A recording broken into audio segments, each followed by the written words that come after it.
Assalamualaikum warahmatullahi wabarakatuh. My name is Lilia Istifani and today I'm going to share my final internship report.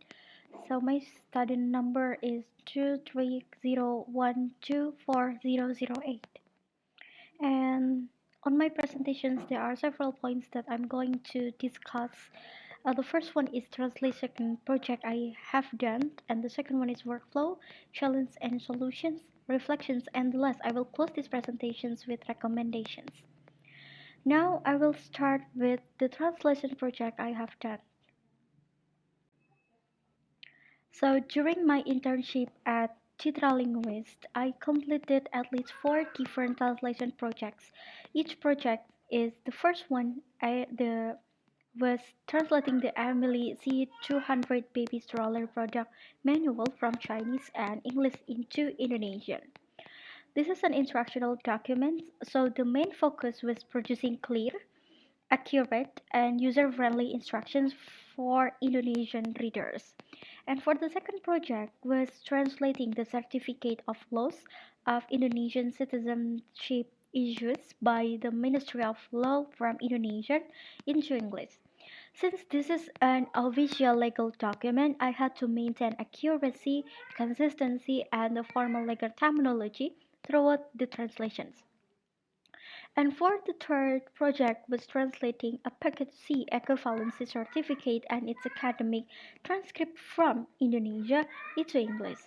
This is an official educational document, so I needed to ensure that the academic terms and document were translated appropriately while preserving the original meaning.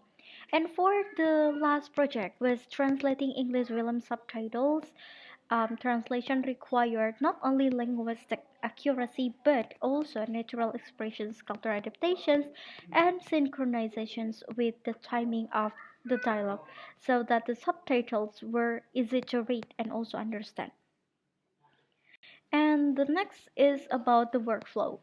During the internship, all activities were conducted remotely under the supervision of Mr. Ahmad Ibrahim. The translations workflow consisted of at least five main steps. The first one is task assignment. First, I received the translation tasks, including the source document and the submission detail.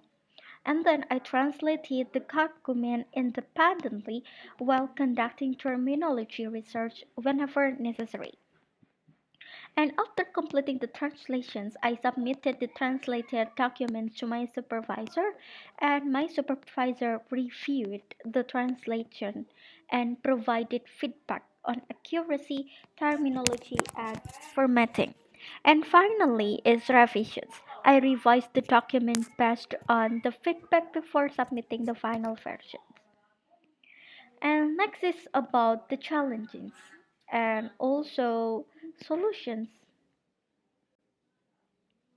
Right, during the internship, I encountered at least three main challenges in different translation projects. The first one is terminology.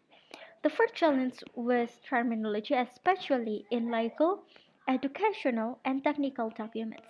To solve this problem, I revert to similar translated documents, used reliable resources such as Google and AI tools, compared multiple references, and made sure the terminology was consistent before submitting my work. And for the second challenges was instructional language.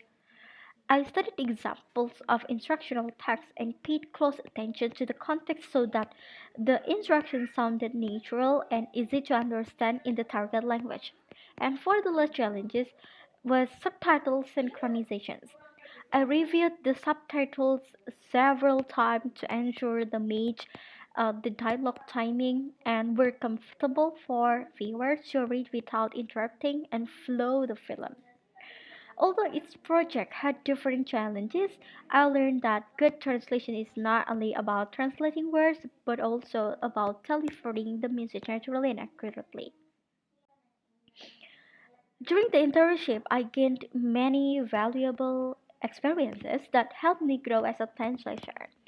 First, I improved my translation skills by working on authentic documents from different fields, including technical, legal, educational, and audiovisual translations. Second, I learned the importance of paying attention to detail. I carefully reviewed every translation to minimize error and ensure professional quality. Third, I realized that each document requires a very different translation approach depending on its purpose, level of formality, and also terminology. Finally, I learned that producing a high quality translation requires more than just translating words. It also involves conducting terminology research, checking consistency, and also reviewing the final results before submissions. And based on my internship experience, I would like to offer two recommendations. First, I hope the study program will continue providing internship opportunities that allow students to work on authentic translation projects because this experience helps students apply the knowledge they learn in class to real professional tasks. And for tutorial linguists, I recommend providing clearer project briefs and give feedback after each translation project. This would help interns better understand the assignment requirements, recognize areas for improvement, and continuously improve their translation skills instead of only completing multiple checks without evaluations.